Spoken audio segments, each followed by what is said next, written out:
Maharashtra superfast news चॅनलमध्ये आपले सहर्ष स्वागत आहे।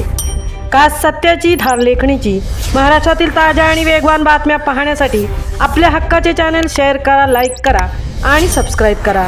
धन्यवाद। ग्रामपंचायत नवघर तर्फे दिव्यांग बांधवांना ग्रामपंचायत निधीतून 5% अनुदानातून दिव्यांग निधी वाटप।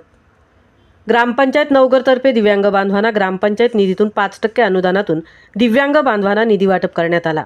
यावेळी ग्रामपंचायत नवघरच्या सरपंच सविता नितीन मढवी, उपसरपंच प्रियदर्शनी अविनाश म्हात्रे, ग्रामसेवक अविनाश मधुकर पिंपलकर, माजी उपसरपंच विद्यमान सदस्य विश्वास तांडेल, दिनेश बंडा, संध्या पाटील, ग्रामपंचायत सदस्य आरती चौगुले, कुंदन कडू, अक्षरा जोशी, श्रीमती उषा बंडा, नयना बंडा, श्रीमती रंजना भोईर, कविता पाटील, रत्नाकर चौगुले, नम्रता पाटील, प्राची पाटील, जयमाला पाटील, ग्रामपंचायतमधील स्थानिक नागरिक, सामाजिक कार्यकर्ते अविनाश म्हात्रे, नितीन मढवी, अतिश भोईर, कुंदन बंडा, महावीर पाटील, अरुण पाटील आणि ग्रामपंचायतीमधील कर्मचारी उपस्थित होते।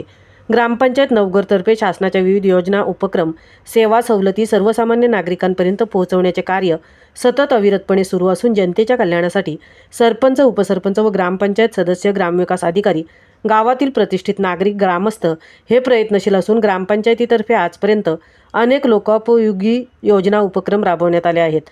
त्याचाच एक भाग म्हणून दिव्यांग बांधवांना निधी वाटप करण्यात आला आहे। महाराष्ट्र सुपरफास्टसाठी विठ्ठल ममताबादेसह तृप्ती भोईर, उरण।